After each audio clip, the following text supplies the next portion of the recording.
अस्सलाम वालेकुम। सेठी से सवाल के साथ मैं हूँ सैयद आयशा नाज, मेरे साथ मौजूद हैं नजम सेठी साहब। वालेकुम। सेठ साहब, जो पाक भारत इस वक्त माहौल बना है वो एक नए मरहले में दाखिल हो चुका है और हमने आज देखा तवील प्रेस कॉन्फ्रेंस डी GISPR की और उनके साथ पाक फ़ज़ाइया और पाक बहरिया के सीनियर अफसरान भी मौजूद थे जिन्होंने ब्रीफिंग दी मुख्तलिफ पहलुओं पर अब तक जो मामलात हुए। उसमें उन्होंने इंडियन प्रोपेगेंडा, इंडियन चैनल्स का जो प्रोपेगेंडा चल रहा है, एक एक चीज़ को उन्होंने एड्रेस करके हक़ाइक़ के साथ फैक्ट्स सामने रखे और वो इंटरनेशनल मीडिया को ब्रीफिंग थी। उससे पहले DGISPR TRT पर भी नमूदार हुए और वहाँ भी उन्होंने पाकिस्तान का मौक़िफ़ सामने रखा। अब जब से पाकिस्तान की तरफ ड्रोन्स भेजे गए हैं उसके बाद से आपसे भी सब ये सवाल कर रहे हैं और इस वक्त सारी पाकिस्तानी पब्लिक ये पूछ रही है कि पाकिस्तान रद्द-ए-अमल कब देगा। अभी तक हमने ये देखा कि इंडियन मीडिया पर ही बताया जा रहा है कि भारत के सद तक कामयाब हो गया। अब जो उनकी खबरें चल रही हैं उसमें उन्होंने कहा है कि कोयटा पर हो गया कब्ज़ा और भारत ने पाकिस्तान के शहरों, आप शहर मुलाहिज़ा करें, इस्लामाबाद, कराची, फैसलाबाद, सियालकोट और इसके अलावा भी दीगर शहरों पर कब्ज़ा कर लिया है। कराची बंदरगाह को टारगेट किया गया है, उसकी तस्वीर चली है वहाँ पे। उसके बाद पाकिस्तानी मीमर्स ने बताया कि कराची की तो कोई सड़क इतनी सीधी है ही नहीं जितनी आपने तस्वीर में दिखा दी है, इससे याकीन करना मुश्किल है। इसके अलावा इंडिया ने पेशावर पर भी हमला कर दिया है और लाहौर में जंग छिड़ चुकी है। जल्दी लाहौर हमारे कब्ज़े में होगा और ये वहाँ के जो बड़े बड़े नामी ग्रामी एंकर्स हैं वो ऐसे जैसे वो डुगडुगी के पर आप देखते हैं ना नाचते हुए, वो उस तरह नाच रहे हैं और भंगड़े डाल रहे हैं। उसके बाद कुछ इंडियन चैनल्स को माफ़ी भी बाकायदा उस पर मांगनी पड़ी कि हमने फरते जज्बात में कुछ गलत खबरें दे दी। इवन कि वहाँ की जो नामवर सहाफ़ी बरखा दत्त हैं वो F-16 कैप्चर करने की बात कर रही है, पायलट को अपनी कस्टडी में लेने की बात करिए, लेकिन सामने कोई नहीं आई तस्वीर। बहरहाल इन सब चीज़ों को challenge, and there are so many other things, challenge करती हुई ये प्रेस कॉन्फ्रेंस थी। लेकिन एक सवाल अपनी जगह पर बदस्तूर कायम है कि response is awaited as you said. आपने जहां बात कल ख़त्म की थी कि पाकिस्तान उस एस्केलेशन लैडर पे उसकी बर्तरी इंडिया की तस्लीम नहीं करेगा और करना नहीं चाहिए। 2 हफ्तों के बाद पाकिस्तान को अपना नैरेटिव इस तरह से रिकॉल करने की ज़रूरत क्यों महसूस हुई? देर नहीं हो गई इसमें? आज की प्रेस कॉन्फ्रेंस के बारे में आप बात कर रहे हैं कि देर क्यों हुई है, ये पहले क्यों नहीं की?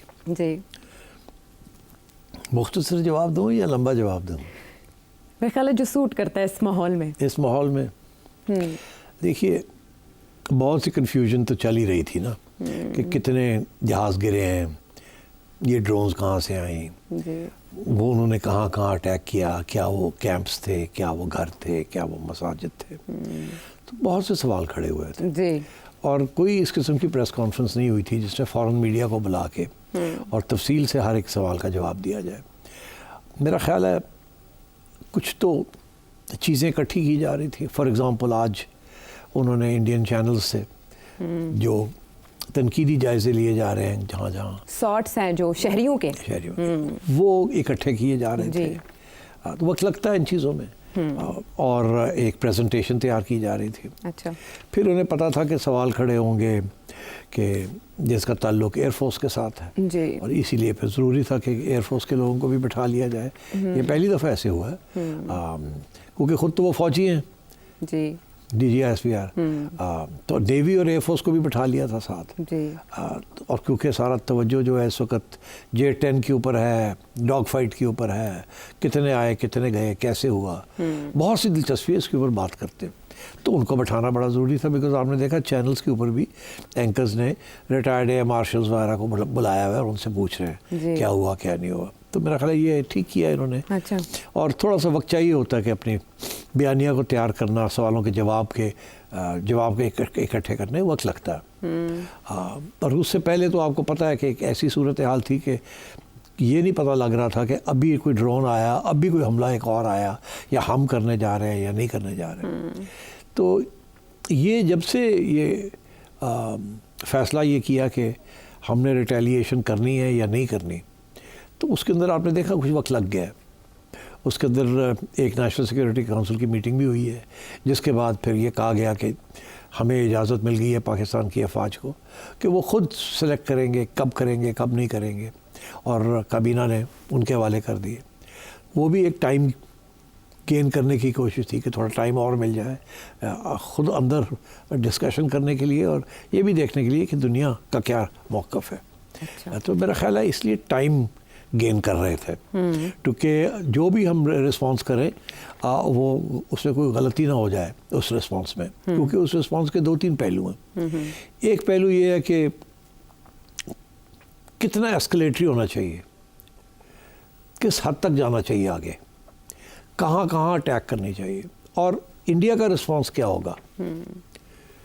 तो ये बड़ी कॉम्प्लिकेटेड चीज़ें होती हैं। इससे बड़े बड़े फार्मूले आए होंगे, ये कर दे, फिर उसके ऊपर भी एतराज़ किया होगा किसी ने कि नहीं अगर ऐसे करेंगे तो वो ये कर, तो ये वक्त लगता है। हाँ। इसीलिए मेरा ख्याल है एक तो ये था कि टाइम गेन करना था, to fashion up appropriate response. दूसरी चीज़ ये थी कि मेरा ख्याल है फ़ोन आने शुरू हो गए थे इंटरनेशनल कम्युनिटी के लोगों से कि ठहर जाएं, कोई ऐसी चीज़ ना करें, हमारी बात सुन लें। और वो कुछ फ्रेंडली ममालिक भी थे, और आपको पता है अमेरिका से भी आ गया था फ़ोन। तो उससे पहले मैं समझता हूँ कि कतर और सऊदी अरेबिया वगैरह से आ चुका था, ईरान वाले आ चुके थे, आपको पता है।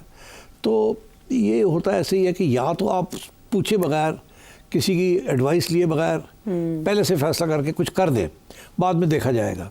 मगर अगर आप रुक जाते हैं, कुछ थोड़ा सा मौका मिल जाता है लोगों को कि आपको हिदायत करने का या एडवाइस देने का या रिक्वेस्ट करने का, तो वो लोग आ जाते हैं। अच्छा, अब जो इनका पहला रिस्पांस था वो तो बड़ा इफ़ेक्टिव था, वो तो उन्होंने किया, इन्होंने काउंटर कर दिया, ठीक।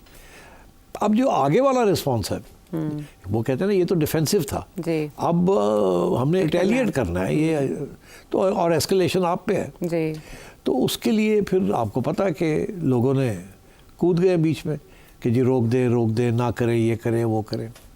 तो मेरा ख्याल है इस वजह से कि थोड़ी सी सोच विचार हो रही है। मेरी इन्फॉर्मेशन है या एनालिसिस है, मैं इसके ऊपर तबसरा नहीं करूँगा, पर मेरा ख्याल है कि काफ़ी प्रेशर है इस वक्त गवर्नमेंट के ऊपर और फिर फ़ौज के ऊपर कि कोई ऐसा चीज़ ना की जाए जिसके साथ एस्केलेशन हो जाए इंडिया की तरफ से। बिकॉज़ अगर इंडिया की तरफ से एस्केलेशन होती है तो मसला बन सकता है हमारे लिए भी, फिर उसका रिस्पांस करना पड़ेगा। ठीक है, आपको याद होगा 2019 में इन्होंने जो रिस्पांस किया था, उस रिस्पांस को इंडिया तैयारी कर रहा था उसके ऊपर रिस्पांस करने की, जब इन्होंने सारा कुछ ठंडा कर दिया बाय रिलीजिंग अभिनंदन। तो बिल्कुल सब इंडिया भी सेट हो गया, सारा कुछ उन्होंने सेलिब्रेट कर लिया अपने, उन्होंने सेलिब्रेट किया, इन्होंने कहा जी हमने कितनी फराख दिली दिखाई है, एंड वी आर, हम अच्छे, हमारी नीयत अच्छी थी, इन्होंने गड़बड़ की, हमने फिर भी अच्छी। अब सूरत हाल ये है कि अब डिबेट एक और शुरू किस्म की हो गई है, वो यही हो गया कि न्यू नॉर्मल क्या है, जिसकी बात मैंने सबसे पहले दिन की थी कि इंडिया एक नया रद्द अमल इस्टेब्लिश करना चाहता है कि जब भी ऐसी कोई चीज़ होगी वो पूछेगा नहीं किसने किया, क्यों किया, और सारे का सारा ब्लेम जो है वो पाकिस्तान के ऊपर लगाएगा और उसके ऊपर हमला कर देगा पाकिस्तान। तो इसके लिए कोई काउंटर पॉलिसी भी बनानी पड़ेगी, ऐसी नहीं थी पहले। ये था अगर इंडिया कुछ करता है आप भी कुछ करेंगे। अब ये है कि अगर इंडिया हमेशा करेगा, ये नहीं कि करेगा या नहीं करेगा, उन्होंने तो न्यू नॉर्मल इस्टेब्लिश कर दिया है कि जब भी कोई बम फटेगा, कहीं कुछ होगा, बंदे मरेंगे, तो हम पाकिस्तान को ब्लेम करेंगे, एविडेंस भी नहीं प्रेजेंट करेंगे, एंड विल डू इट। तो इसके लिए फिर यहाँ भी अब पॉलिसी बन रही है, इसलिए देर लग रही है। क्योंकि इंडिया के पास तो बहुत टाइम था ना पॉलिसी बनाने में, क्योंकि वो उन्होंने पहल की है, तो वो तो प्लानिंग के तहत किया है ना सारा कुछ। अच्छा। और मेरा मौक़िफ़ तो ये रहा है कि ये फॉल्स फ्लैग ऑपरेशन था, इसके पीछे बड़ी सोच थी, प्लानिंग थी, और उसको उन्होंने एग्जीक्यूट किया, इसलिए उनकी तो पॉलिसी बन चुकी है। आपकी पॉलिसी नहीं बनी थी, अब आप पॉलिसी बना रहे हैं, और इसीलिए मैं समझता हूँ ये जो पॉज आप देख रहे हैं ना कि हमें क्या करना चाहिए, किस हद तक करना चाहिए, कहाँ जाना चाहिए, कैसे करना चाहिए, क्या इसको आगे बढ़ाना है या इसको रहने देना है, क्या इंडिया को एग्जिट स्ट्रेटजी देनी है या नहीं देनी है, या अपने लिए एग्जिट स्ट्रेटजी रखनी है या नहीं रखनी। तो ये सारे सवाल अब आपके नेशनल सिक्योरिटी एस्टैब्लिशमेंट के सामने आ गए, and I think that's one of the reasons कि एक तरफ वो टाइम ले रहे हैं, जो पहले दिन ही ये कह दिया था ना कि जब हम चाहेंगे और जहां हम चाहेंगे और जो हम चाहेंगे हम करेंगे, उससे पता ये लग रहा था कि अभी ये पॉज लेने लगे हैं, इमीडिएट रिएक्शन नहीं करेंगे, नहीं करेंगे। इन बिटवीन दो चीज़ें हुई हैं। एक तो ये कि इन्होंने ये सारी एविडेंस इकट्ठी कर ली है कि इंडिया के अंदर हो क्या रहा है, चैनल्स क्या कर रहे हैं, इंडियन गवर्नमेंट क्या कर रही है, कितना झूठ बोल रही है, ये हो गया, वो सारी चीज़ें इकट्ठी कर ली, अपना केस तकड़ा हो गया। पहली बात। आज मैं देख रहा था शक्लें सारे फॉरेन कॉर्नर्स पे, काफ़ी क्रेडिबिलिटी थी उनकी शक्लों से नज़र, because I know the community, तो मुझे उनकी शक्लों से नज़र आ रहा था कि बड़े गौर से सुन रहे हैं। अच्छा, उसके दो वजूहत है। एक तो आप अच्छी प्रेजेंटेशन कर रहे हैं, मगर उसकी ये भी है कि इंडिया की तरफ से बहुत झूठ बोला गया है, और इंटरनेशनल कम्युनिटी बेवकूफ़ नहीं है, वो उनको समझ आती है कि क्या है क्या नहीं है। They know India very well. और बाय द वे आजकल उनका कोई रोमांस भी नहीं इंडिया के साथ, इसीलिए उनको सपोर्ट भी नहीं मिली। ठीक है ना, इंडिया ने जो कनाडा में किया है, जो यूएसए में किया है, असैसिनेशंस कैरी आउट किए हैं और बिल्कुल ही हाथ से बाहर निकल गए, तो पंगा ले लिया किसके साथ? कनाडा के साथ, यूके के साथ, यूएसए के साथ। तो यार यू कांट डू दैट ना। ये ऑलरेडी इनका दिमाग जो है ना थोड़ा सा ये चढ़ गया है कि हम बहुत बड़े पावर हैं, मगर वो इस हादसे के बाद तो बिल्कुल ही जैसे कहते हैं ना बलून फट गया। और सारी दुनिया इस वक्त सारी बात यही कर रही है कि सबसे एडवांस टेक्नोलॉजी इंडिया के हाथ में दी और उनको चलानी नहीं आई, और वो सारी बिस जो है वो टेक्नोलॉजी की हो गई है। लोग कह रहे हैं इनके पायलट्स की तरफ देखो, इनकी ट्रेनिंग की तरफ देखो, इनका हाल देखो। हमारी टेक्नोलॉजी तो बहुत अच्छी है, इनके हाथ में देखो क्या हो गया। और बंदर के हाथ नारियल, बंदर के हाथ नारियल। तो ये उस किस्म की सिचुएशन हो गई। इसलिए फॉरेन कॉरेस्पॉन्डेंट्स बड़े गौर से सुन रहे थे, क्योंकि मेरी तल्लकात हैं सारे फॉरेन कॉरेस्पॉन्डेंट्स के, मुझे पता है वो फ़ोन करते हैं, पूछते हैं क्या हो रहा है क्या नहीं, और उनकी मुझे समझ आती है कि उनके जहन में बहुत से डाउट्स हैं कि इंडिया में ये जो सब कुछ हुआ है। ठीक, तो इसलिए I think this was a good press conference, ये करनी चाहिए थी। पहले क्यों नहीं हुई? दो बातें, जैसे मैंने कहा, एक ये कि एविडेंस इकट्ठी की जा रही थी जो कि प्रेजेंटेशन सही हो सके, हर सवाल का जवाब मिल सके जो क्रेडिबल हो। एक दूसरी चीज़ ये कि टाइम भी थोड़ा सा पाकिस्तान को चाहिए, बातें चलाते रहें, जितनी देर में सोच रहे हैं तो आपका कि करना क्या है क्या नहीं करना। और अभी तक बाय द वे फैसला नहीं हुआ कि क्या करना है। कर लिया है, पता है इनको करना क्या है, मगर फैसला ये नहीं हुआ बटन दबाना है कि नहीं दबाना। यानी ये भी फैसला नहीं हुआ कि करना है या नहीं करना, या ये फैसला नहीं हुआ कि कितना करना है? मेरा ख्याल है हुआ ये है कि सारी चीज़ें तो तय हो गई हैं, मगर फाइनल फैसला जो है ना बटन दबाने वाला, वो अभी नहीं हुआ। और उसमें मैं समझता हूँ कि वो अगला सवाल जो बनता है कि फिर ये किसकी इंटरवेंशन है, या किसने इनको रोका है, या कौन से इश्यूज़ हैं जिसकी बेसिस के ऊपर ये रुक गए हैं, सोचों में पड़ गए हैं। इन अ वे तो ऐसे लग रहा है जैसे पाकिस्तान इंतज़ार कर रहा है कि आलमी कुव्वतें एक्टिव हों इस क्लैश के रास्ते में और ये रुके। क्या ये कमज़ोरी को जाहिर नहीं करेगा अगर हम इंतज़ार कर रहे हैं कि कोई दरमियान में आए, और उधर से जेडी वैंस कह रहे हैं कि हमारा कोई लेना देना नहीं है, मार्को रूबियो फ़ोन कर रहे हैं? नहीं, देखिए आयशा, हुआ क्या है, पहले दिन से डोनाल्ड ट्रंप ने जो लफ्ज़ इस्तेमाल किए, जब इंडिया तवक्को कर रहा था कि फुल सपोर्ट मिलेगी, पहली तवक्को ये थी कि जेडी वैंस जब इंडिया में वही उसी वक्त बात करेगा, उसने नहीं की। दूसरी तवक्को ये थी कि जब ट्रंप को पूछा गया तो उसने किस तरीके से डिसमिस कर दिया, 1500 साल से कर रहे हैं क्या, ये होता रहता है, खुद ही निबेड़ लेंगे। और यह भी कि मुझे अफसोस है कि ये हुआ है। शेमफुल कह दिया था पहली बार। तो शेमफुल तो बड़ी स्ट्रॉन्ग वर्ड है इंग्लिश। शेमफुल तो जिसने किया वही है ना शेमफुल, मगर जाहिर है इंडिया ने उसको ट्विस्ट किया कि नहीं हमारे ऊपर नहीं है। मगर दरअसल मैं अब आपको बताऊं, डोनाल्ड ट्रंप को ब्रीफिंग हो चुकी थी मुख्तसर कि ज़्यादा हमें इन्वॉल्व नहीं होना चाहिए, इंडिया ने खुद किया है, ये मैं आपको बता रहा हूँ। अच्छा। इसीलिए मैंने पहले दिन से ये कहना शुरू कर दिया था कि ये फॉल्स फ्लैग ऑपरेशन है।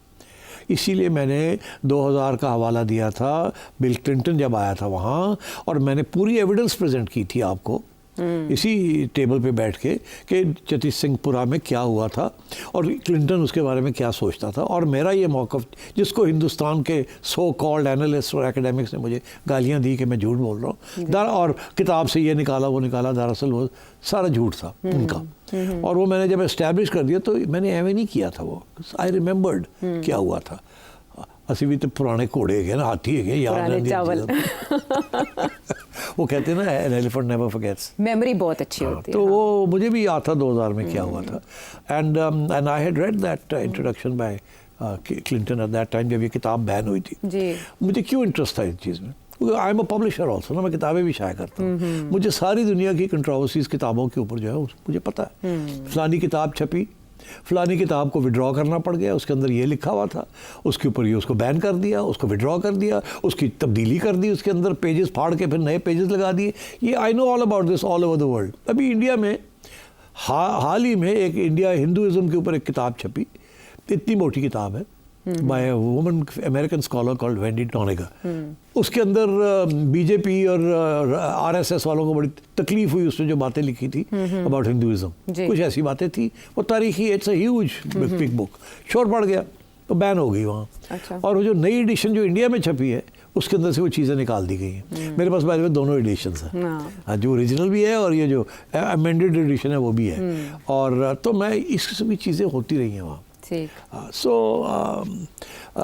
आप लोगों को याद नहीं है, एक बात मैं आपको याद दिला दो, बात ही छिड़ गई है तो सलमान रुश्दी की किताब थी ना, आपका क्या ख्याल है पाकिस्तान में कब बैन हुई? वो याद है आपको कुछ? मैं आपको बताता हूँ। सबसे पहले ऑब्जेक्शन उसके ऊपर ईरान में हुआ था। अच्छा। खुमैनी की रेजीम ने किया अच्छा। था। अगला ऑब्जेक्शन पाकिस्तान में नहीं हुआ था, अगला ऑब्जेक्शन इंडिया में हुआ था। इंडिया में मुसलमानों ने एहतजाज किया और वो किताब बैन कर दी गई। उसके बाद पाकिस्तान के अंदर शोर पड़ गया और किताब को बैन करना पड़ा। अच्छा। तो आई फॉलो दीज थिंग्स, क्योंकि ईरान के अंदर जब ये हुआ तो इतना लोगों ने नोटिस नहीं किया। नई नई इनकलाबी ईरानियन रेवोल्यूशन आई थी एंड सो ऑन, पर जब इंडिया के अंदर हुआ तो फिर शोर पड़ गया यहाँ भी कि भाई इंडिया में बैन हो गई है। 1988 में राजीव गांधी की गवर्नमेंट में जब बहुत मुजाहरे और पुरतशद्दुद। अब आपको याद आ गया, टक टक टक टक टक ये जो आप ऐसे करती है ना, लोग कहते हैं कि कर दी क्या कर रही है, आप पता लग गया लोगों को, you are checking, counter checking. This is what we do, we check our facts. सो अगर कोई फैक्ट गलत हो जाए तो हम ठीक कर देते हैं। सो अब बात यह है कि इस केस में भी जो बिल क्लिंटन ने लिखा था वो अवेलेबल था, उसके ऊपर पूरी डिबेट हुई थी, इंडिया में भी, यूएसए में भी, यूएस कांग्रेस में भी हुई थी। अच्छा, सो अब खैर एनीवे, तो मेरा ये मौक़िफ़ रहा है और बहुत से लोगों ने मेरी बात सुनी है, मगर जाहिर है मैं पहला था जिसने ये बात कही कि ये फॉल्स फ्लैग ऑपरेशन था, तो उस वक्त मुश्किल लग रहा था कि यार इतना बड़ा कैसे कर सकते हैं। तो जब वो चेती सिंहपुरा का हवाला दिया तो फिर और लोग कन्विंस हो गए। तो अब मैं आपसे कह रहा हूँ कि डोनाल्ड ट्रंप को पता है कि ये खुद करवाया है इन्होंने। अच्छा, इसीलिए वो मुसालहत, इसीलिए वो अब इंडिया की साइड खुल के ले नहीं सकते। उन्हें बात पता है कि किसी न किसी स्टेज पे ये भी बात बाहर आएगी कि इन्होंने खुद करवाया।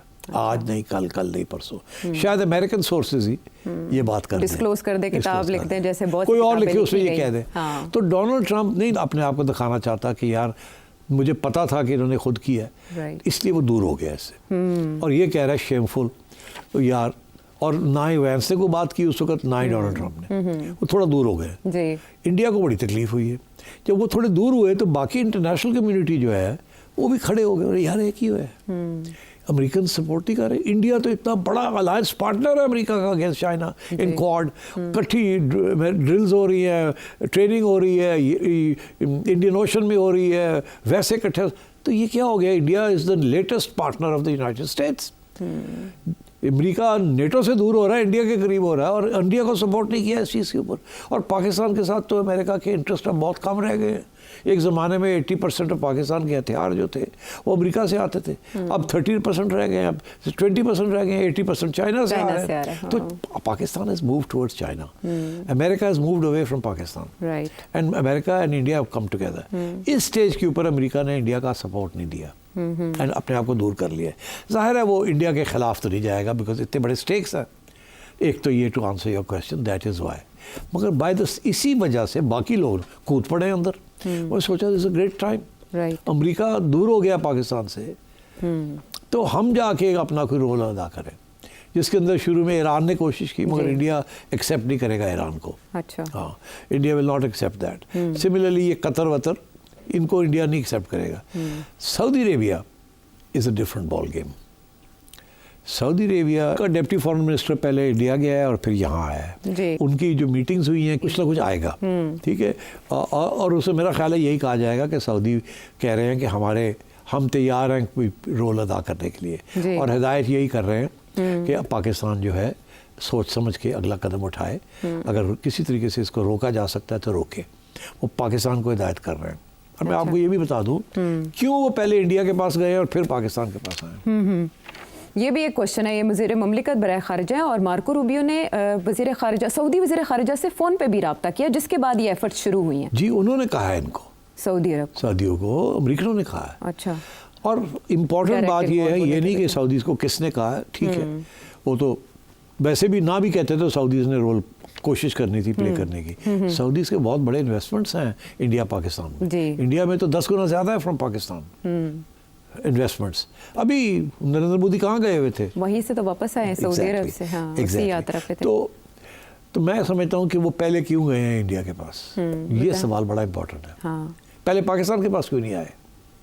क्योंकि एक्शन तो पाकिस्तान ने लेना ना, तो गए वो इंडिया के पास से पहले। इंडिया के पास इसलिए गए हैं, उनको कहने गए हैं क्या चाहते हैं आप?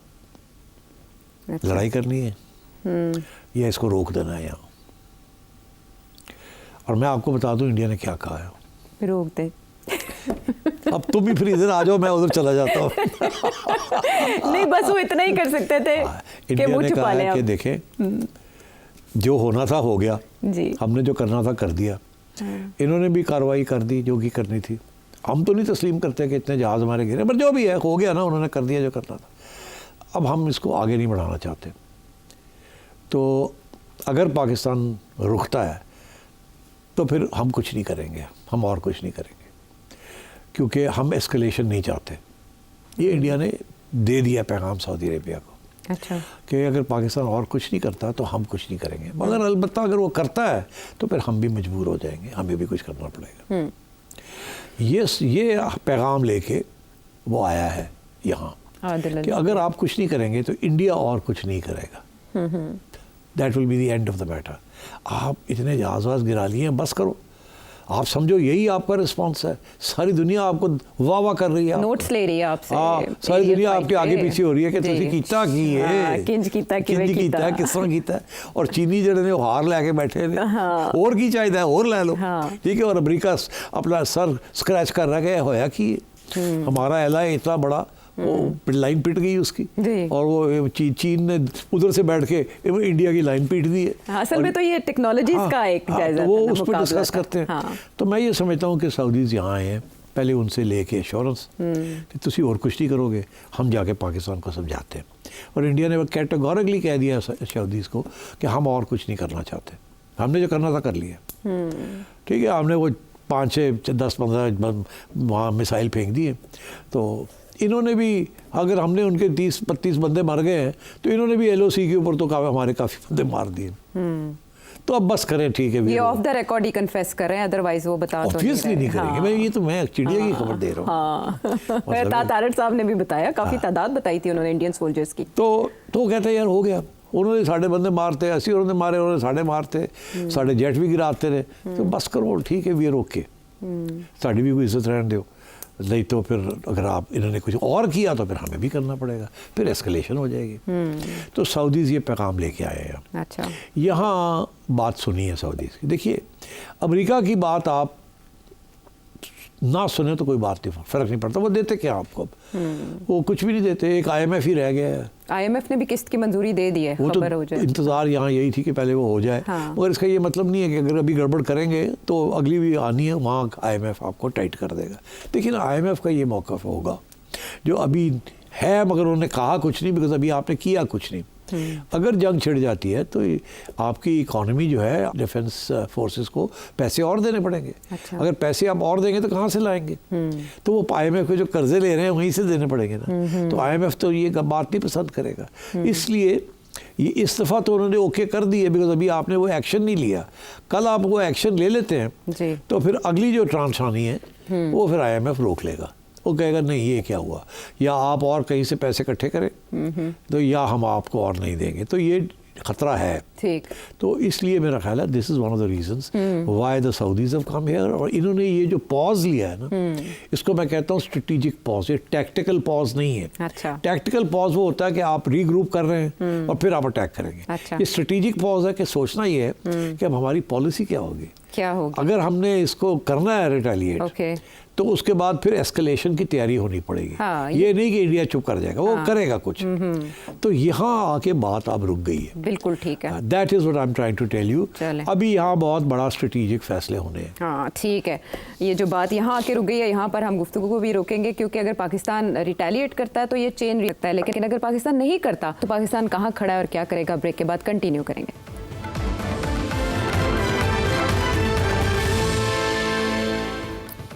शो में साथ देने का शुक्रिया। सिट साहब, पॉलिसी यहाँ बन रही है और पाकिस्तान टाइम बाय कर रहा है। सिक्योरिटी इस्टेब्लिशमेंट के सामने सवाल हैं बहुत से। रिएक्शन क्या होना चाहिए, रिटेलिएशन किस अंदाज में होनी चाहिए, कितना टाइम लेगी पाकिस्तान? टाइम ज़्यादा नहीं है। अच्छा। ये जल्दी फैसला करना पड़ेगा। अगर करना है तो फ़ौरन करना पड़ेगा, और अगर नहीं करना तो फिर जवाब निकालना पड़ेगा कि क्यों हम नहीं कर रहे। ठीक। और मेरा ख्याल है यही इस वक्त दिक्कत है कि क्या किया जाए। और मैं समझता हूँ कि पाकिस्तान के अंदर दो किस्म की आवाज़ें हैं। मेन स्ट्रीम मीडिया तो ये कह रहा करो कुछ, वो तो टू बी एक्सपेक्टेड, इंडिया में भी ऐसी है। तो क्योंकि ये ज़िम्मेदार लोग नहीं होते, ये बस रेटिंग्स के लिए और गुस्सा होता है। ये कोई पॉलिसी मेकर्स तो मीडिया वाले होते नहीं हैं। मगर मैं समझता हूँ कि इंडिया और पाकिस्तान की जो मईशत जो फ़र्क है, that may have an important influence on the decision that Pakistan takes. अभी सूरत हाल ये है कि ये आप कह सकते हैं कि पाकिस्तान ने ये बहुत बड़ी कारस्तानी की है जो इंडिया के 5 जहाज़ गिरा दिए। बहुत बड़ी चीज़ है और दुनिया सारी पागल हो गई है। सारी फोकस इस चीज़ के ऊपर है। अगर पाकिस्तान कुछ भी ना करे तो इसके ऊपर काफ़ी देर वो सेलिब्रेट कर सकता है। धाक बैठ चुकी है आप? एब्सोल्युटली। अच्छा। टेक्निकली करने की ज़रूरत नहीं है। अब इंडिया एक्सपोज हो गया। इंडिया की फॉल्स नैरेटिव वो भी एक्सपोज हो गया। कोई इंटरनेशनल बंदा उनकी मदद के लिए नहीं आया, उनकी बात सुनने के लिए तैयार नहीं है। अच्छा। अब ये इट्स लाइक सेइंग कि अगर आपने अभी और कुछ किया तो it's like rubbing the nose of India in the dust. आपने उनको फिर और लकीरें खिंचवा रहे हैं, मोर ओवर कर रहे हैं आप। ओके। बहुत एक्चुअली काफ़ी कर दिया इन्होंने। मेरा ख्याल है इनकी अपनी तवक्को से ज़्यादा हो गया। इनका ख्याल होगा कि वो आए, एक आध होगा, यहाँ तो ठीक ठाक खड़का के रख दिया। और जिसकी वजह से सारी दुनिया जो है परेशान हो गई। टेलीग्राफ होया कि और ये अभी मैं आपसे डिस्कस करता हूँ कि क्या हुआ है। हाँ। इसका जो रिपरकशंस है दुनिया के अंदर, फीडबैक जो है कि ये पाकिस्तान ने जो किया है इसके साथ किसकी शोहरत बढ़ी है और किसकी लाइन पिट गई है और क्या लोग परेशानी है और सारी दुनिया की एयर डॉक्ट्रिन्स और वो सारी अब चेंज होने जा रही है। मैं आपको बताता हूँ। बट तो सो मैं ये समझता हूँ कि इन्होंने कर तो बहुत कुछ दिया है। अच्छा। और अगर ये भी और कुछ नहीं भी करते, हाँ। और एक ज़्यादा हाई मॉरल ग्राउंड लेते हैं कि हम कर सकते हैं जैसे हमने करके दिखाया है। मगर हम नहीं चाहते, दुनिया हमें कह रही है कि हम तस्लीम करते हैं कि आपने अपना इंतकाम ले लिया है और करने की ज़रूरत नहीं है। तो अगर ये इस किस्म की ये पॉलिसी फ़ैसला होता है कि और हमने नहीं करना क्योंकि हमने अपनी मईशत को भी बचाना है, तो अभी वो हर पैसा है हमारे लिए इम्पोर्टेंट है। अभी ऑलरेडी डिफेंस बजट हमें बढ़ाना पड़ गया और पैसे कहाँ से आएंगे। और फिर ये IMF और वर्ल्ड बैंक के साथ लड़ाई झगड़े फिर बाद में शुरू हो जाएंगे। वो बिल्कुल ये कहेंगे हमारे पैसे नहीं इस्तेमाल कर सकते। अच्छा। तो ये बातें आगे जाके बढ़ेगी। अभी आप एक इब्तदा में हैं, आप अपनी मईशत को ठीक करने की कोशिश कर रहे हैं। ये बहुत बड़ा धक्का लग जाएगा आपको कि if you carry on fighting, because ये फिर फाइट जो है ना बढ़ेगी और ये बिलियंस ऑफ डॉलर्स खर्च हो जाएंगे। और होना क्या है, आखिर में पीस तो होनी है, आखिर में बंद तो होना ही होना है, सीज़फायर तो होना ही, आज नहीं कल नहीं परसों। तो जब वो होना ही होना है तो उस वक्त नुकसान भी बड़ा हो गया होगा, पैसे भी बड़े खर्च हो गए होंगे। तो अब ये बन गया ऑफ प्राइड जी कि जी आपने किया और हमने किया। इट्स लाइक तो मैं समझता हूँ कि ये जो सोच विचार हो रही है, बड़ी मैच्योरिटी का इजहार किया जा रहा है कि सोच के किया जाए अब करना है कि नहीं करना। और मैं समझता हूँ ये आवाज़ें जो हैं गवर्नमेंट के अंदर भी हैं और फौज के अंदर भी होंगी कि करो करो करो या बहुत हो गया रहने दो, take the high moral ground. तो ये मेरा ख्याल है इसके ऊपर फैसले जल्दी हो जाएंगे। तो न्यू नॉर्मल का क्या होगा? तो न्यू नॉर्मल यही है कि अब that is the problem that I pose to you कि न्यू नॉर्मल का क्या होगा। ये कहा जा सकता है कि न्यू नॉर्मल के अंदर भी एक दरार आ रही है, क्योंकि अगर आपने 5 गिरा दिए हैं उनके तो कोई छोटी बात तो नहीं किया आपने। तो क्या न्यू नॉर्मल अब इंडिया करेगा इसके बाद? इसके बाद तो उनका सारा एयर वॉरफेयर का जो उन्होंने चीज़ बनाई हुई थी 2020 के बाद के रफ़े आ जाएंगे तो बस मसला हल हो जाएगा, तो फारग हो गए ना जी। पहले ही सेट ही थी, तुसी उड़ गए होते। ठीक है। और अब तो वो देखे ना, वो चाइनीज कंपनी जो बनाती है J10 और J17, वो तो उसके स्टॉक मार्केट, उसके स्टॉक से 40% बढ़ गए और इनके गिर गए 10 होके, तो फ्रेंच कंपनी जो है। और फ्रांसीसी बहुत नाराज है कि यार कीता की साढ़े नाल तुसी जी ना कटवा दी उनकी कंपनी की। और ये कह रहे थे कि ये अमेरिका का जो F-35 है उसके बाद this is the best aircraft in the world, the multipurpose aircraft in the world with such advanced technology. तो चीनियों ने आगे फॉलो करता है, ठीक है, at half the price. Right. तो अब सोच देखिए, अब सारी अफ्रीकन कंट्रीज, छोटे मुल्क जो हैं वो जिनको अमेरिका नहीं देता, फ्रांस नहीं देता या पैसे नहीं होते, चाइना की तो लाइन लग जाएगी इन जहाजों के लिए, ट्रेनिंग ये वो, ऑर्डर्स आने शुरू हो जाएंगे, मौजा ही मौजा। पाकिस्तान के पास लोग आएंगे, हमें ट्रेनिंग करे, हमें ये करे। बाय द वे पाकिस्तानी से जो मेरी इंफॉर्मेशन है, ये कतर ने खरीदे हैं ना, तो मेरा ख्याल है पाकिस्तानियों ने एक जाके नजर लगा ली है वहाँ भी। अच्छा, मेरा ख्याल है, आई वुड इमेजिन कि कतरीज ने राफेल खरीदे हैं ना। मैं ये समझता हूँ कि शायद हम लोगों को बुलाया था कि दिखा दो, ऐसा कर दो, दोस्तों की है। अच्छा। तो इन्होंने जाके कुछ मूवी लिया थोड़ा। तो इनको बहुत कुछ पता है अबाउट दी ऑपोजिशन, इसीलिए they used it to good effect. No doubt. So I think मैं समझता हूँ कि पाकिस्तान हैज डन इनफ, इनको और कुछ करने की जरूरत नहीं है। अच्छा। इंडिया की मीडिया एक्सपोज हो गया, इंडिया की गवर्नमेंट एक्सपोज हो गई है, इंडिया की फौज की कमजोरियां नजर आ गई हैं, इंडिया की एयरफोर्स की कमजोरियां नजर आ गई हैं। तो और क्या रह गया? You have humiliated India. Right. और आपको क्या चाहिए? अब आप 7-8 जगह पे जाके उनके किसी एयरपोर्ट्स के ऊपर, बेसिस के ऊपर बमबारी, तो फिर ठीक है, इस दफ़ा फिर वो उठेंगे, फिर वो भी अपने जहाज़ जो है लॉन्ग रेंज में वो भी फिर मिसाइल मारेंगे। डोंट फॉरगेट कि उन्होंने मिसाइल ऑलरेडी मारी है ना, मुरीद के में और बहावलपुर, उसको अब नहीं रोक सके ना, which we will discuss now जी, कि वो क्यों नहीं रोक पाए। तो मैं समझता हूँ कि ये एस्केलेशन रैडर चढ़ेगा ये। अच्छा। तो मेरा ख्याल है Pakistan should seriously consider showing great generosity and great grace. और इसके बदले में क्या सऊदी अरब या यूएस कुछ ऑफर कर सकते हैं पाकिस्तान को? यूएस तो कुछ नहीं कर सकता, मगर ये ज़रूर है कि अगर आप सऊदी अरेबिया की बात मान लेंगे तो फिर after all he is your also your friends, फिर आप उनसे और भी इमदाद ले सकते हैं, जिस किस्म की इमदाद को आपको ज़रूरत पड़ती है फ्रॉम टाइम टू टाइम। देखिए, MBS को ना करना कोई आसान बात नहीं है, क्योंकि जब भी प्रॉब्लम होती है तो आप या चाइना के पास जाते हैं या सऊदीज़ के पास जाते हैं। जैसे नई गवर्नमेंट आती है, प्राइम मिनिस्टर को फ़ौज कहती है चलो जी पैक करो, जाके बादशाह सलामत है सलाम दे लो, इधर जाना जाए या उधर जाना जाए। तो कभी चाइना पहले चले जाते हैं और सऊदी अरेबिया बाद में चले जाते हैं, कभी सऊदी पहले चले जाते हैं, कभी उधर बाद। तो और तो है कोई नहीं, you don't get anything from anyone else. So I think since America is not in the picture. Okay, anymore. I think the Chinese must be delighted. Arms length के ऊपर उन्होंने अपनी सारी एडवांस टेक्नोलॉजी टेस्ट कर ली पाकिस्तान के through, Pakistan के ज़रिए test कर लिए। और आप समझे कि इसीलिए वो खबर यही लगी है कि इसाक डार ने सुबह 4 बजे फ़ोन करके चाइनीज़ एम्बेसडर को उठाया और कहा एक्सेलेंसी। क्या हो गया एक्सेलेंसी, असी मार गिराया राफेल। अच्छा किस तरह ने कहा J10 ने उड़ा के रखा, PL-15 ने मिसाइल ने उड़ा दिया। उन्होंने कहा मैं आ रहा हूँ, वाह वाह वाह, वो भागा जनाब, नाइट सूट में ही भागा वो बेचारा। और ये टेलीग्राफ रिपोर्ट कर, और ये हाँ, तो मतलब है कि it is a great development in the world of avionics and air warfare. इसके ऊपर बहुत कुछ लिखा जाएगा, अभी आप देखेंगे कोई ना, इसके ऊपर बड़ी रिसर्च होगी, बड़ा कुछ लिखा जाएगा और पाकिस्तानियों को दावत दी जाएगी, इधर आए उधर जाएं। और अगले एयर शोज़ जो होंगे वहाँ चाइनीज़ जहाज़, चाइनीज़ टेक्नोलॉजी सारे पहुँचे होंगे वहाँ, पैसे लेके, चेक बुक्स लेके। तो आप सोचिए, this is a game changer what has happened. तो इस इन अ वे पूरी दुनिया में बर्तरी जो है एस्केलेशन में या इस वॉरफेयर में, Chinese technology is moving up the ladder, like China is becoming almost as big as America, and maybe they say in 3 or 4 or 5 years China will be bigger than America.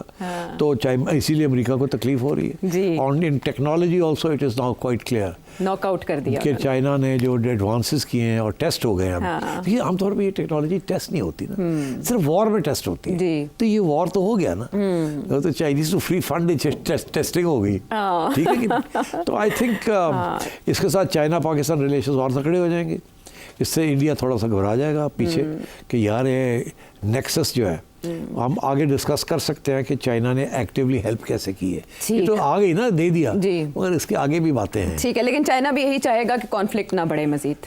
नहीं, जाहिर है वो नहीं चाहेंगे, वो तो वैसे भी China doesn't want any conflict on its borders. मगर वो ये है कि they have a conflict with India, they want to settle it, India करता नहीं है। If we have a conflict with India, we want to settle it, but India करता नहीं है। जी, इंडिया नहीं करता। आई थिंक अभी तो खैर इंडिया की मिडिल क्लास बिल्कुल ही वो फाशिज्म की तरफ जा रही है जी। उसका तोड़ कैसे होगा या उनका मीडिया क्या कर रहा है? इंडिया की आवाम खुद फैसला करेगी ये बीजेपी को कैसे निकालना है, और ये जो जहाँ ले आया है बीजेपी इंडिया को, इसको कैसे रिवर्स करना है। That's their problem. We been through it Zia के ज़माने में एंड सो ऑन, और इतना आसान नहीं होता रिवर्स करना। We are still suffering from it, but I think slowly the BJP government will be exposed.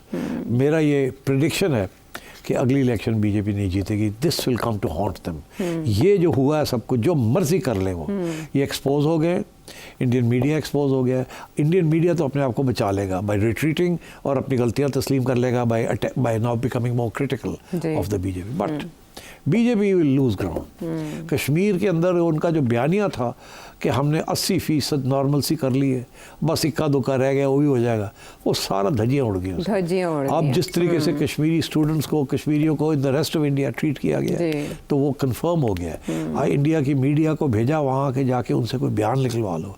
एक कश्मीरी ने पाकिस्तान के खिलाफ बयान नहीं दिया। वो मुंह में आगे रख के रखे कि कौन आगे ये पाकिस्तान ने किया है, बल्कि हमें नहीं पता किसने किया। उन्होंने कहा आपकी फौज क्या कर रही थी यहाँ पे, इंडियन फौज क्या कर रही है, क्वेश्चन ये है। India has exposed itself. तो मैं ये समझता हूँ कि ये बिल्कुल बैकफायर कर गया है। जो भी हिंदुस्तान का प्लान था इस गवर्नमेंट का, वो बैकफायर कर गया। बीजेपी ने इस तरह से फॉल्स फ्लैग ऑपरेशन के अपनी कब्र खोद ली है, और आइंदा के लिए उनका इक़्तिदार में आना इतना आसान नहीं होगा जितना माजी में वो आते रहे हैं। ब्रेक के बाद आते हैं वापस।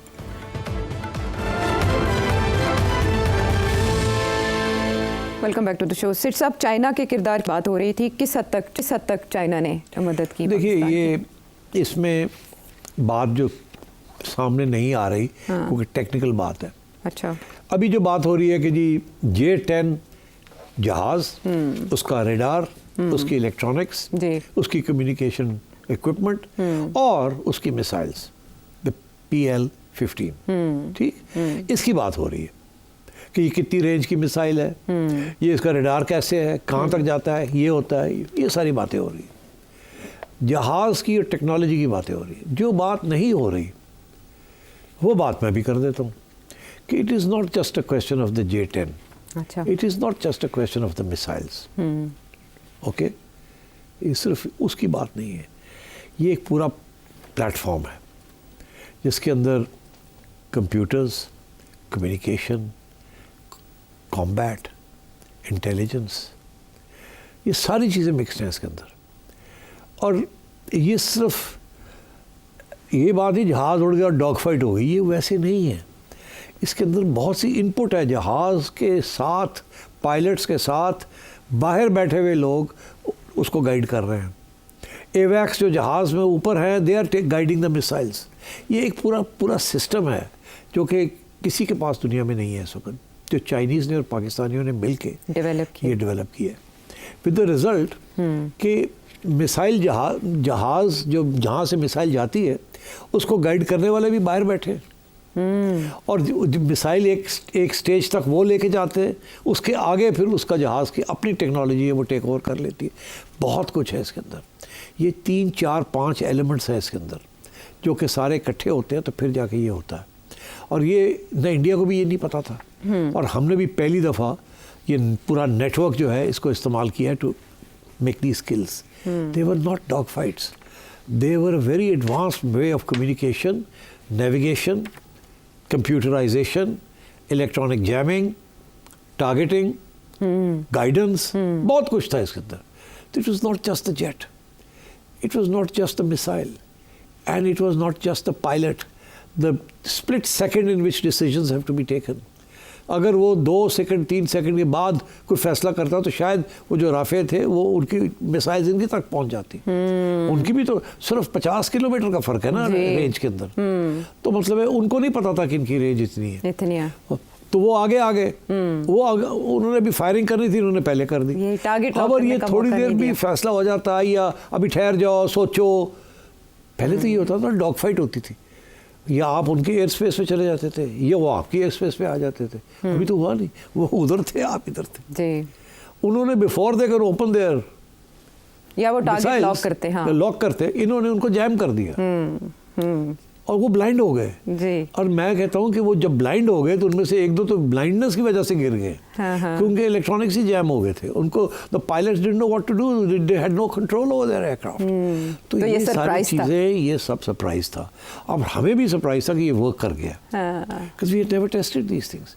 तो अब मेरा ख्याल है इसी के ऊपर रिसर्च होगी from all over the world कि ये क्या हुआ, कैसे हुआ, ये किस किस्म का सिस्टम था जो कि क्लिक कर गया, और उसमें पायलट का रोल क्या था, जहाज़ का रोल क्या था, मिसाइल का रोल क्या था, एवैक्स जो ऊपर चढ़े हुए थे जो गाइड कर रहे थे उनका रोल क्या था, कम्युनिकेशन का, आपस में कैसे कम्युनिकेशन हो रही थी पाकिस्तानी पायलट्स की, पाकिस्तानी एयर हेडक्वार्टर्स के साथ, एवैक्स के साथ, एंड सो ऑन। तो it was a very complicated and sophisticated way of tackling India, India's Rafale.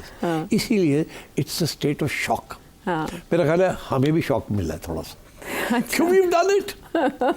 देखो यार, ये बड़ा खौफ था इस जहाज का, राफेल का तो जाहिर है बहुत चर्चे थे वो इंडिया कि उन्हें बर्तरी है, ये कहा जाता ले लिया और पता नहीं 24 और ऑर्डर कर दिए किए हुए थे जी। 36 डिलीवरी हो गई, 2 साल से ट्रेनिंग हो रही है जी।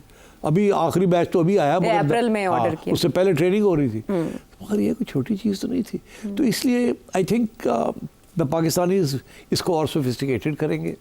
चाइना के साथ ड्रिल्स भी हुई हैं इसके ऊपर पहले बार में, मगर ये खुफिया रखा जाता ना कि क्या कैसी ड्रिल थी, क्या था क्या नहीं था।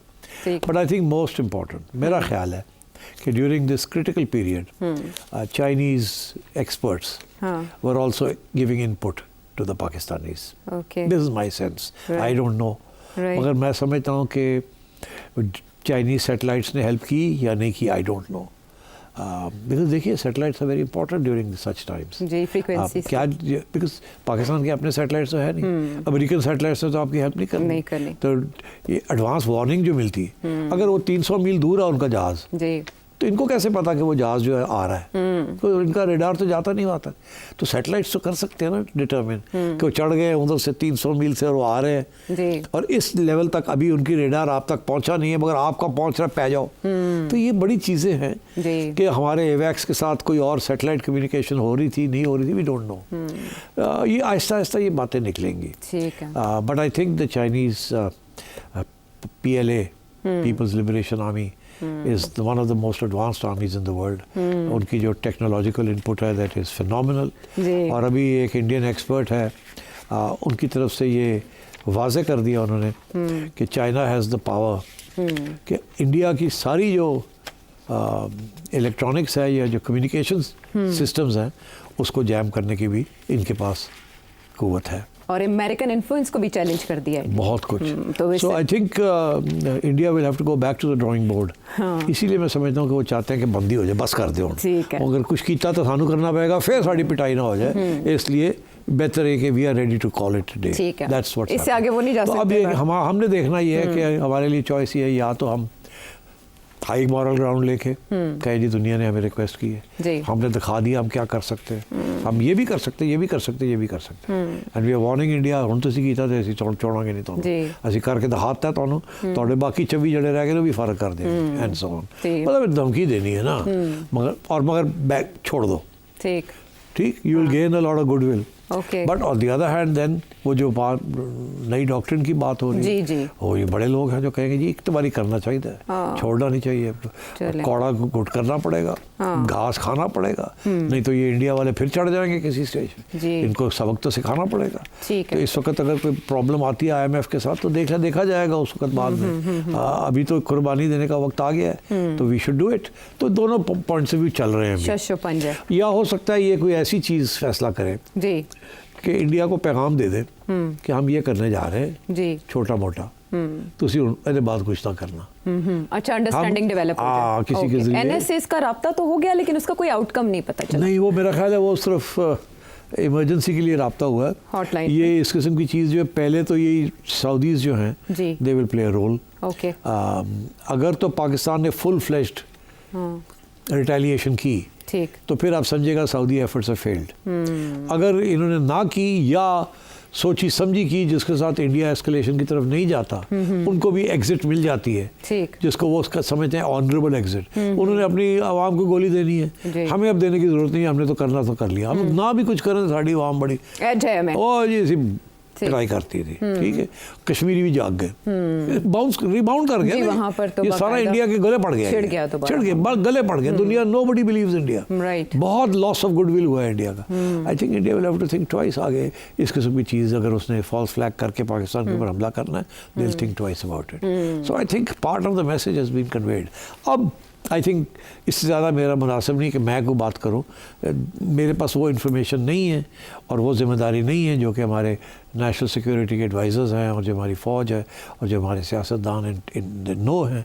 It's a decision they have to make. अभी तक की सिचुएशन में इंट्रोस्पेक्ट, क्योंकि देखिए ये हर चीज़ का एक कॉन्सिक्वेंस होता है। हाँ, तो India has overplayed its hand, is going to suffer. Already should Pakistan play another hand?